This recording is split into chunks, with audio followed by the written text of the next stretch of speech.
నీకు బిజినెస్ ఐడియాలు మస్తున్నాయిలే గాని గా ల్యాండ్ అందరికీ వర్తిస్తుంది. గందులో నా పెండ్లానికి కూడా వాటా ఉన్నది.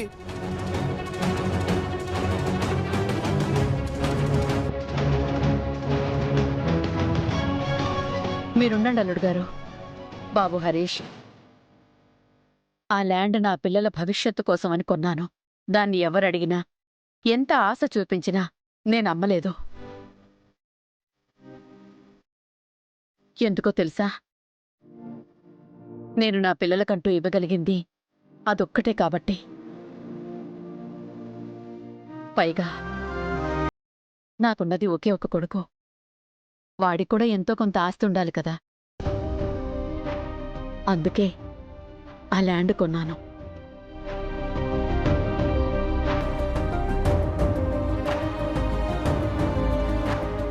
వాడిలాంటివన్నీ ఆశించడు కానీ నేను వాడి గురించి కూడా ఆలోచించటం నా బాధ్యత కదా.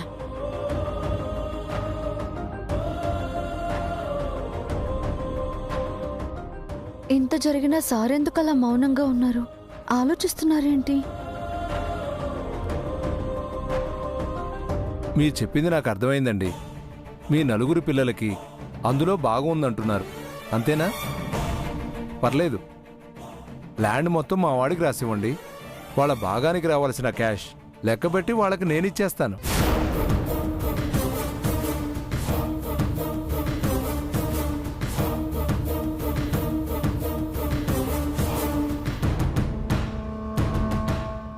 ఈ ఆలోచన ఏదో బాగానే ఉంది. అవునమ్మా, హరీష్ చెప్పింది కూడా బానే ఉంది.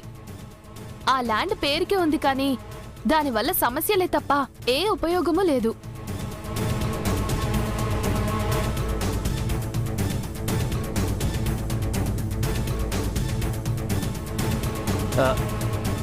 ఇందులో బలవంతమేమి లేదండి.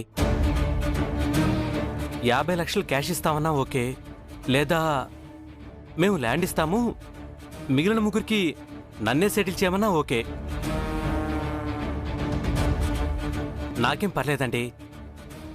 ఇది అల్లుడిగా నా బాధ్యత, నేను చూసుకుంటాను.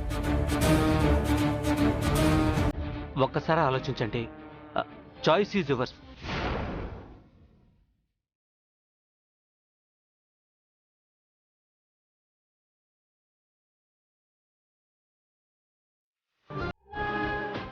హరీష్, మీరు అడిగినట్టుగానే పెళ్లి టైంకి 50 లక్షలు నేను అడ్జస్ట్ చేస్తాను.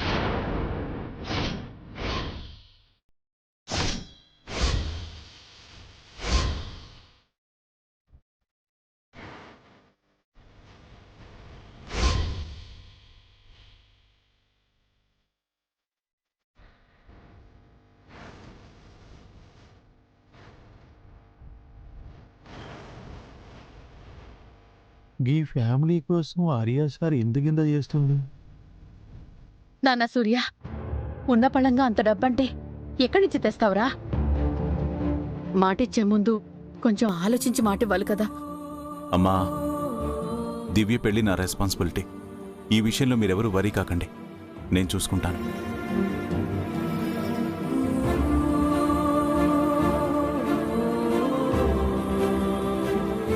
చాలా థ్యాంక్స్ బావగారు, మీరు సరే అన్నారు. నాకు చాలా హ్యాపీగా ఉంది. బాబు, ఈ విషయం మాట్లాడదామనే ఇక్కడ దాకా వచ్చాం. మీరు సరే అన్నారు. మేం పెళ్లి పనులు సంతోషంగా మొదలు పెట్టుకుంటాం. ఉంటామండి. మంచిదండి. వస్తామమ్మా. మంచిదండి, వస్తామండి. నమస్కారం.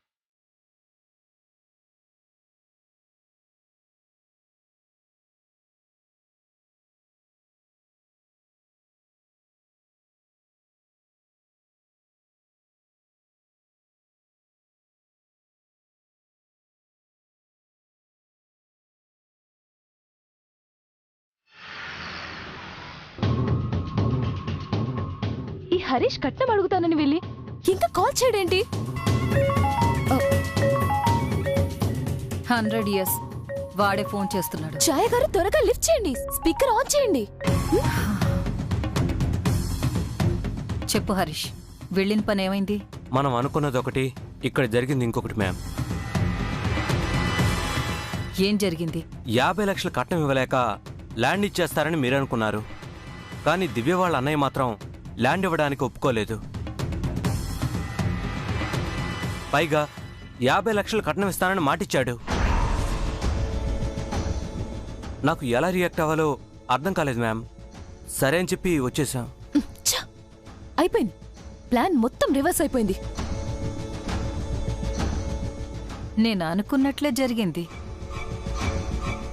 ఏమంటున్నారు మ్యామ్? 50 లక్షలు ఇస్తానన్నాడు కదా, చూద్దాంలే. పెళ్లి రోజు వరకు నువ్వు చెయ్యాల్సిన పనులు చాలా ఉన్నాయి. నీకు ప్రతిరోజు ఒక టాస్క్ కూడా ఇస్తాను. So get ready. Okay ma'am. Plan fail అయిందని నిన్ను బాధపడుతుంటే మీరు నవ్వుతున్నారేంటి? కూల్ మాన్సీ, వారం రోజుల్లో పెళ్లి. ఈలోపు 50 లక్షలు అరేంజ్ చేయడం అంటే అంత చిన్న విషయమేం కాదు. నో డౌట్ మీ బ్రెయిన్ కి ఏదో అయింది. 50 లక్షలంటే మా బ్రోయిన్లకి ఆఫ్టర్ ఆల్ చిటికేస్తే వచ్చేస్తాయి. మాన్సీ, 50 లక్షలంటే ఆర్యవర్ధన్కి ఆఫ్టర్ ఆల్ కావచ్చు, కానీ సుగుణమ్మ కొడుకు సూర్యకి అది అంత ఈజీ కాదు. అసలు మీరు ఏమంటున్నారో నాకు అర్థం కావట్లేదు. తన డబ్బును యూజ్ చేసి వాళ్ళ సమస్యలను పరిష్కరించాలనుకుంటే అసలు ఆర్యవర్ధన్కి సూర్యలా ఆ ఇంటికి వెళ్లవలసిన అవసరమే లేదు. కావలసినంత డబ్బిచ్చి సెటిల్ చేసేవాడు. కాని తన కష్టార్జితంతో సూర్యల బాధ్యతల్ని తీసుకోవాలి అనుకున్నాడు కాబట్టే అన్ని వదులుకునొచ్చాడు. అలాంటిది చెల్లెలి కట్నం డబ్బులు కూడా అలానే సంపాదించాలి అనుకుంటాడే తప్ప తన డబ్బును ఉపయోగించడు. సిచ్యువేషన్ డిమాండ్ చేస్తే ఎవరేం చేస్తారు? పరిస్థితులు ఎలాంటివైనా సరే ఆర్యవర్ధన్ తను కట్టుబడిన సిద్ధాంతాన్ని మాత్రం వదులుకోడు. అదే అతని గొప్పతనం. Okay okay okay, now I got it. వారంలోపు 50 లక్షలు సంపాదించడం ఇంపాసిబుల్.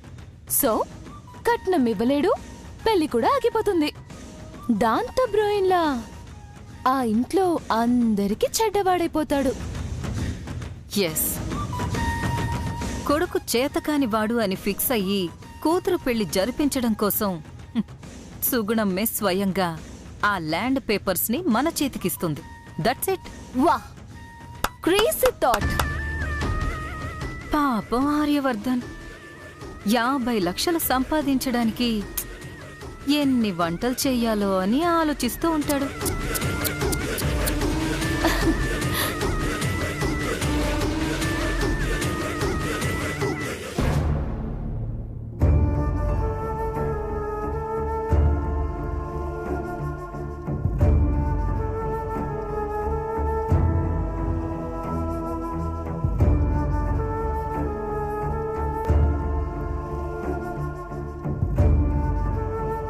అసలు నీ గురించి నువ్వేమనుకుంటున్నావు? 50 లక్షలంటే 5 పక్కన ఎన్ని సున్నాలుంటాయో తెలుసా? దివ్య, ఎందుకే ప్రతిదానికి గొడవ చేస్తావు? దాన్ని అడగని అమ్మా. మన తాహతేంటో తెలిసి కూడా అంత కట్నమిస్తానని ఎలా ఒప్పుకుంటాడు?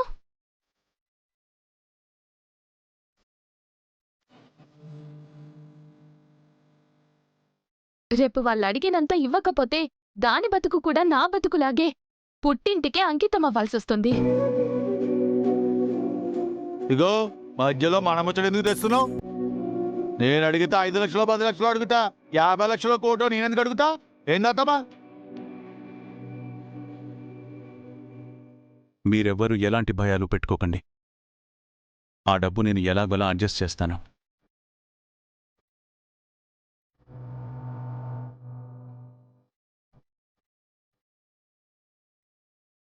అది కాదు సూర్య, అంత డబ్బు ఇంత తక్కువ టైంలో మనం ఎలా ఏర్పాటు చేయగలం చెప్పు? వాళ్ళు అడిగినట్టుగా ల్యాండ్ ఇవ్వడానికి ఒప్పుకుంటే పోయేదేమో. అది అలా చెప్పు.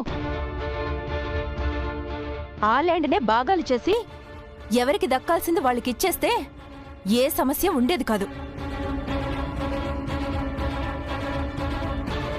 నా పెళ్లితో పాటు అక్క జీవితం కూడా సెట్ అయ్యేది. ఉషా చదువుకు కూడా సహాయపడేది. అది వదిలేసి దానికి బదులుగా డబ్బులిస్తానండం ఎంత తెలివి తక్కువ పనో మీ అందరికీ అర్థమవుతుందా?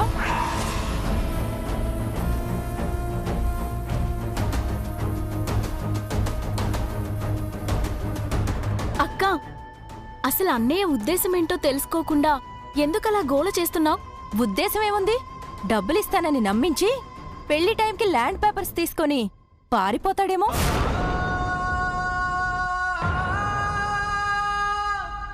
దివ్య, నోటికి ఎంత మాట వస్తే అంత మాట అనుడేనా?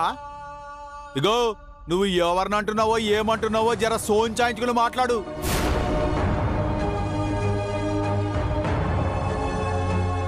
నీ ముష్టి 50 లక్షలు అనుకో లెక్క అనుకున్నావు. ఇగో చిటికేస్తే వస్తాయి. ఒక్క నిమిషం.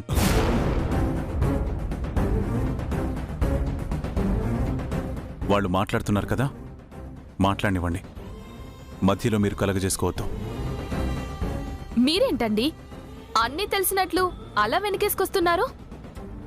నాకు తెలియకపోయిందే పిచ్చి మొహందాన. ఆయన గురించి మీకు పూర్తిగా తెలిస్తే మీ ఫ్యూజులు ఎగిరిపోతాయి.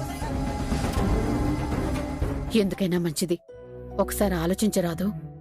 చూడమ్మా, మన దగ్గర 10 రూపాయలుంటే అవి ఖర్చయ్యేంత వరకు దర్జాగా బ్రతికేయడం అదేం గొప్ప విషయం కాదు. ఆ 10 రూపాయల్ని 100 రూపాయలు ఎలా చేయాలా అని ఆలోచించాలి. ఆ 100 నుంచే 1000 వస్తాయి, ఆ 1000 లక్షలవుతాయి.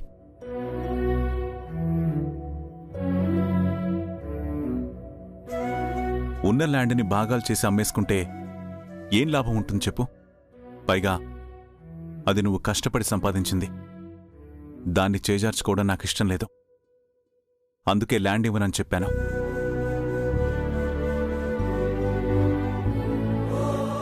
ఇకపోతే దివ్య పెళ్లి విషయంలో కానీ, జ్యోతి జీవితానికి కానీ, ఉష భవిష్యత్తుకు కానీ నేను ఎలాంటి ఇబ్బంది కలగనివ్వను. దయచేసి నన్ను నమ్మండి.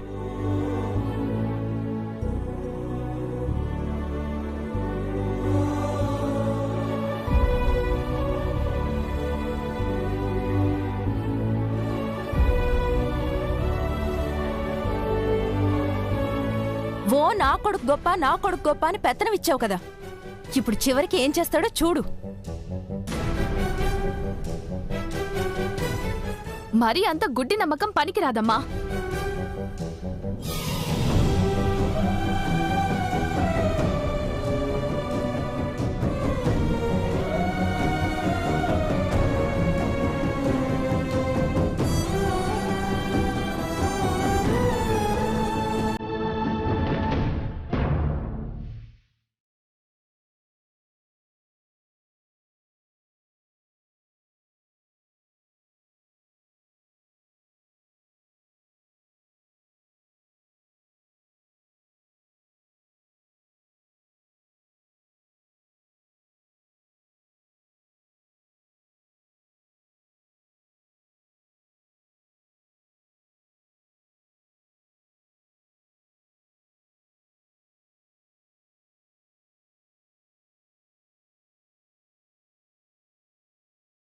దాని మాటలేమి మీరు పట్టించుకోకండి మేడం. ఆర్య సార్ గొప్పతనం వేసినట్టుతో తెలియని కళ్ళును గుడ్డోళ్ళు. నా బాధ అది కాదండి. తాను నమ్మిన ధర్మం కోసం, తాను నమ్మిన వాళ్ళ కోసం ఇలా ఎంతకాలం కష్టాన్ని భరిస్తారని బాధగా ఉంది. దేనికైనా ఏడో చోట ఫుల్ స్టాప్ ఉంటుందిగా మేడం. సార్కి మీకు మధ్యనున్న దూరానికి కూడా త్వరలోనే ఫుల్ స్టాప్ పడుతుంది. మీరేం ఫికర్ కాకండి.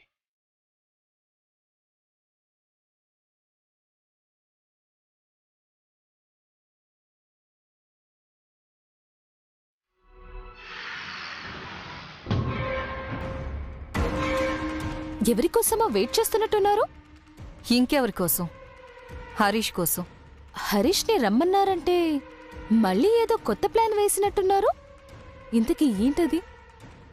వెయిట్, నీకే తెలుస్తుంది.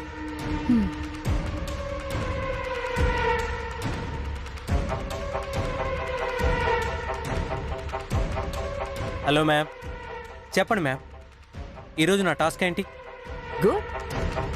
గేమ్లో బాగా ఇన్వాల్వ్ అయిపోయినట్టున్నావు. కొత్త పెళ్లి కొడుకువు కదా, ఎంచక్క మీ అత్తగారి ఫ్యామిలీని షాపింగ్కి తీసుకెళ్ళు. మీ టోటల్ ఫ్యామిలీ అందరికీ పెళ్లి బట్టలు కొనిపించుకో. ఫ్యామిలీ అంటే నువ్వు మీ అమ్మ మాత్రమే కాదు, మీ అమ్మ తరపు చుట్టాలు, నాన్న తరపు బంధువులు, ఎట్సెట్రా ఎట్సెట్రా అందరికీ బట్టలు కొనిపించాలి. మ్యామ్, మాకు బాగా కావాల్సిన వాళ్ళే 60-70 మంది దాకా ఉంటారు. వాళ్ళందరికీ బట్టలు కొనాలంటే లక్షలు అవుతాయి. అందుకే కదా కొనమంటున్నాను. మీ షాపింగ్ ఖర్చు లక్షలైతేనే కదా మీ బావకి పెద్ద పరీక్ష అయ్యేది. అర్థమైందా? అర్థమైంది మ్యామ్. మీ టార్గెట్ ఏదైనా సరే నాకు మాత్రం ప్రాఫిటే. ఇప్పుడే షాపింగ్ ప్లాన్ చేస్తా, మీకు ఎవ్రీథింగ్ అప్డేట్ ఇస్తాను. గుడ్, వెళ్ళు. అబాబాబాబా, ఏం ప్లాన్ అసలు!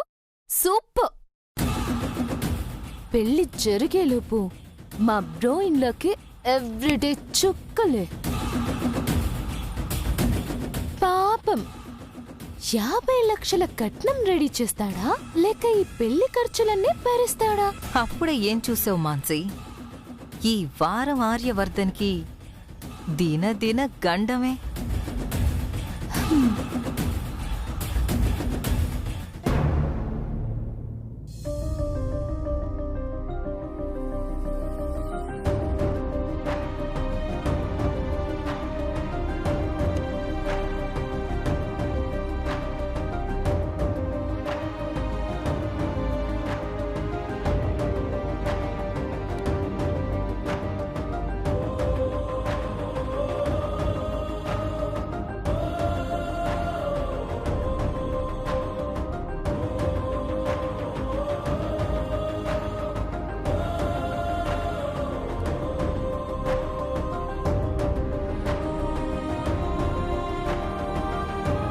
మజ్జిగ తీసుకున్నా.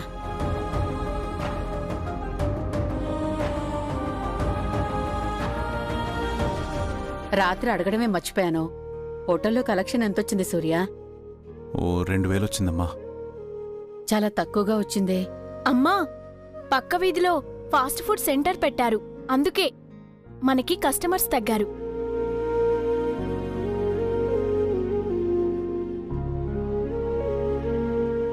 ఇలా రోజు 2000-3000 సంపాదిస్తే నేరుగా నేను షష్ఠి పూర్తి చేసుకోవాల్సిందే. అప్పటికి గాని నీ కొడుకు 50 లక్షలు కూడబెట్టలేడు.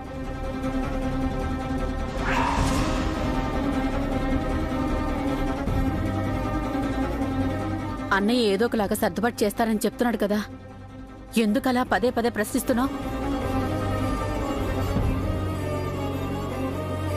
అరే అత్తమ్మా, ఇందాక సంధి చూస్తున్నా. ఏంది లొల్లి? నీ కూతుళ్ళ మెదలు మోకాల్లోకి వచ్చినా ఏంది? అందుకే ఈ సతాయింపు.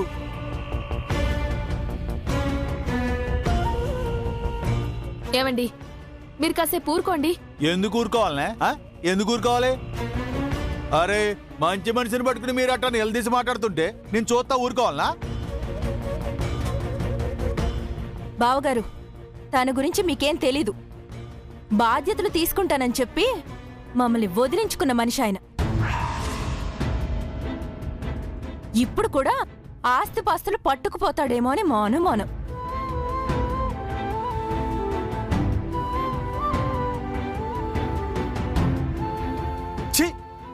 మీకెంత చెప్పినా చెవిటోడు చెవులా శంక ఊదినట్టే.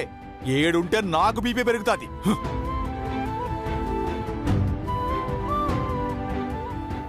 మాట్లాడవేంటి? నిన్నే అడిగేది. అసలు దివ్య పెళ్లికి కట్నం ఎలా సర్దుబాటు చేద్దామనుకుంటున్నావు?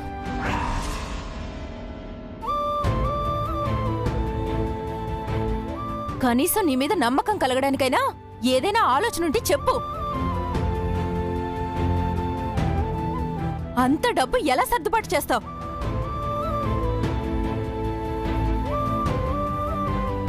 అబ్బా, అన్నయ్య చేస్తానన్నాక చేస్తాడు కదక్కా. ఊరికే ఎలా ఎప్పుడు అని ప్రశ్నలు అడిగి విసిగించకు.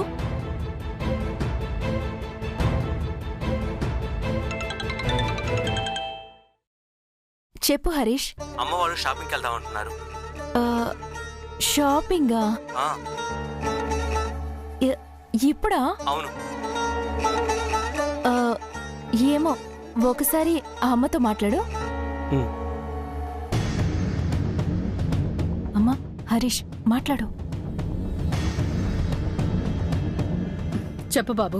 ఏం లేదండి, ఊరు నుంచి మా బంధువులందరూ వచ్చారు. అందరూ దివ్యని చూడాలంటున్నారు. అది కాదు బాబు, పెళ్లి కాకుండా అమ్మాయి మీ ఇంటికి రాకూడదు. అందుకే షాపింగ్ ప్లాన్ చేశాను.